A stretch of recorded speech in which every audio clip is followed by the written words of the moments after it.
Die lewe is 'n kaleidoskoop van verhale, avontuur, liefde en uitdagings. Elkeen neem ons na plekke wat ons louter tot wie ons werklik is. Ek is Lizet Volkwyn. Welkom by 'n verhaal soos myne. Welkom by 'n verhaal soos myne. Ek is Lizet Volkwyn. Dit is my ongelooflike voorreg vandag om met 'n ikoon te gesels. Nou baie mense gaan sê, ja, waar definieer ons 'n ikoon? Wie is 'n ikoon? En ons kan baie keer sê, ek het admirasie vir hierdie persoon, of ek het admirasie vir daardie persoon.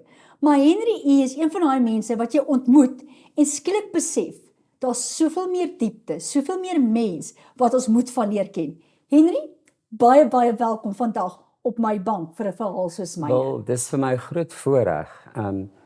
Ek moet sê, om jou te ontmoet was vir my regtig 'n voorreg.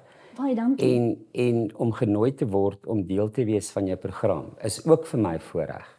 Baie kere word 'n mens genooi om iets te deel, iets intiem, iets in jouself in. Maar wanneer jy dit deel met 'n persoon wat regtig in sy beroep of in haar beroep eg is, dan weet jy dis die regte oomblik. En vir my is vandag 'n oomblik of note. Ag, baie dankie, dis 'n voorreg. Nou, Henry, vir die wat nie weet nie, weet, as mense net normaalweg, as jy my voor laas week gevra het, wie's Henry, en sê ek, wie's Henry? Ek sou jou nie geken het nie. Vertel vir die kykers daar buitekant, wie is jy? Ja, dis 'n lang storie. Ek is gebore in die buiteland, onder 'n Britse vlag, en met die Belgiese Kongo het ons gevlug Suid-Afrika toe. So wat vandag aangaan in die wêreld, het ek 'n diep gevoeling in my hart oor mense wat moet vlug. En ons het Suid-Afrika toe gevlug. My ma was Duits, sy het Jodin geword, Engels woord Magai, en my pa was orthodox Joods. Sure. En so het ek in Natal groot geword. Albei my grootouers was in die Kaap, en ons het toe Natal toe verhuis. En 'n groot probleem of dilemma het my lewe getref. Op 17 in matriek, toe kry ek diabetes. Sjoe. En daai jare was dit regtig 'n staatskandidaat persoon. Ja. Jy was 'n disabled person. Yes. En toe ek uit matriek uit is, toe ek vir my pa se medies af. Oh, wow. Toe kon ek nooit medies kry nie, maar nooit geweet dat met die ommeswaai van Suid-Afrika, Ja. toe ons president Mandela aangestel is as president en hoof van ons land, Ja. toe verander die wêreld.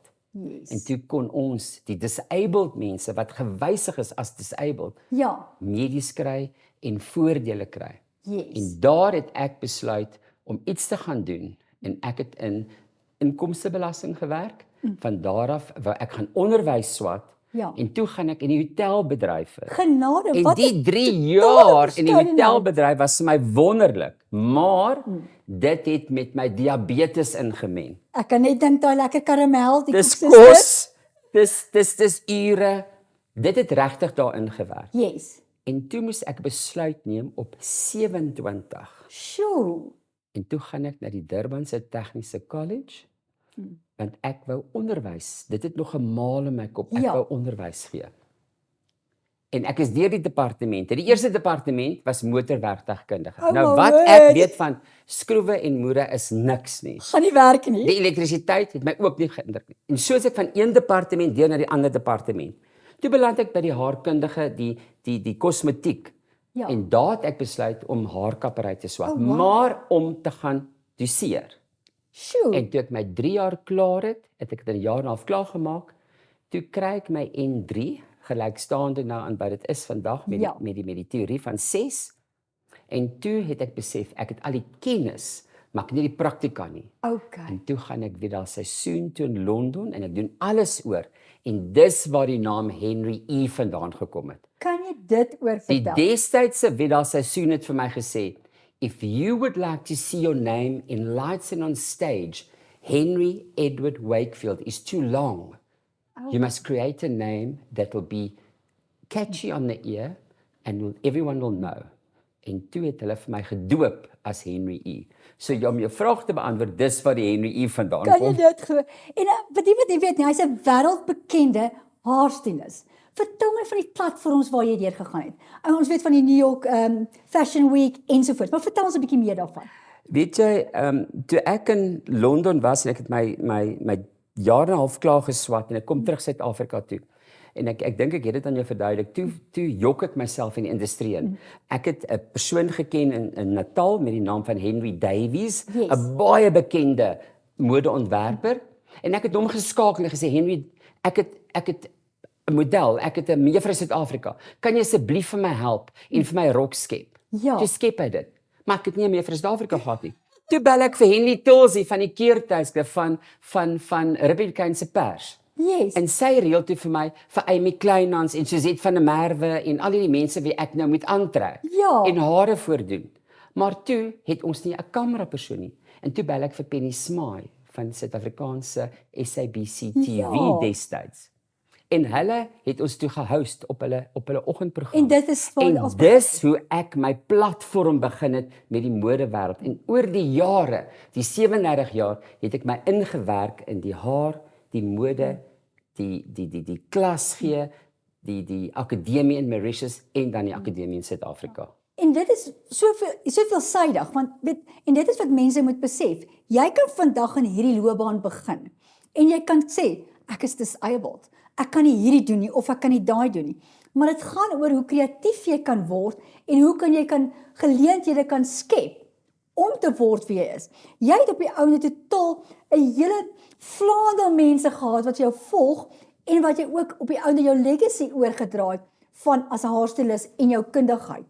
Vertel vir my, wat was vir die moeilikste gedeelte in jou tydperk van groei en die aanpassings en die verskuiwings wat jy moes maak in jou lewe? Die moeilikste tyd vir my is met my vernoot Brenda Dewar in Mhlanga het ons 4 salonne gehad. Okay. Maar soos wat almal weet, the big city lights is bigger and better. In Gauteng, destyds Johannesburg, was alles op die rooi tapijt. Korrek. Alles het hierbo gebeur. Yes. So ons het probeer inskryf vir 'n kompetisie of ons het ingeskryf vir iets, maar alles het hierbo gebeur. Hoekom sê ek dit? Daar is baie styliste, baie salonne en jy moet op 'n call alles reg doen, want 'n persoon het 'n keuse van baie. Yes. En ek het besluit daai tyd om Gauteng toe te kom en hier my loopbaan verder te neem. En dis toe my loopbaan, die paaie vir my net heeltemal oopwerk en oopgrou. En ek het in verskillende bane ingebeeg, juis omdat ek van Natal af, glad nie dat Natal sleg, daar's net sulke bekwame mense daar. Correct. Maar ek wou my naam Henry E op 'n platform sien. Dis En dit kon ek net doen in Gauteng. En dit is natuurlik wat jy daar sê. Jy moet skuiwe maak, maar ek is baie seker jy moes ook opofferings gemaak het om tot hier te kom. Baie opofferings.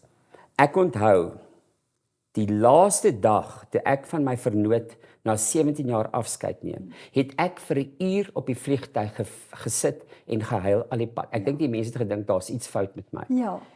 Maar toe ek in Pretoria land, het ek by Isabel Forsman gaan aanklop. Sy was ons eerste haarkapper van die jaar wenner in Suid-Afrika. Sjoe, okay. En sy was ook is nog steeds 'n ikoon in die haarbedryf.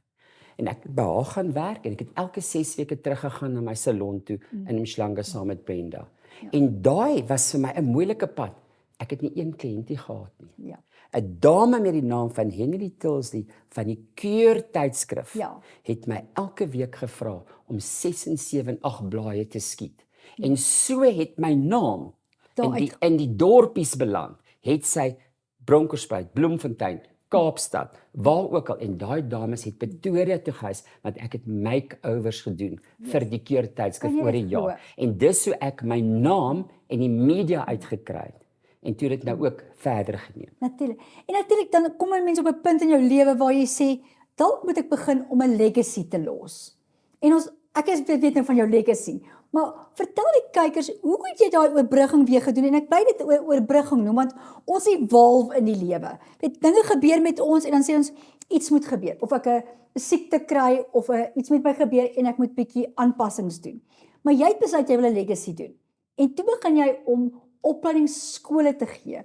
En daai kennis, hierdie pakkie, wat so perfek is, het jy toe begin oordra. Hoe het jy dit begin doen? Want baie mense sit daar buitekant en sê, ek ken al hierdie goed, ek het so baie kennis, Hoe kan ek dit oordra? Wat het jy gedoen?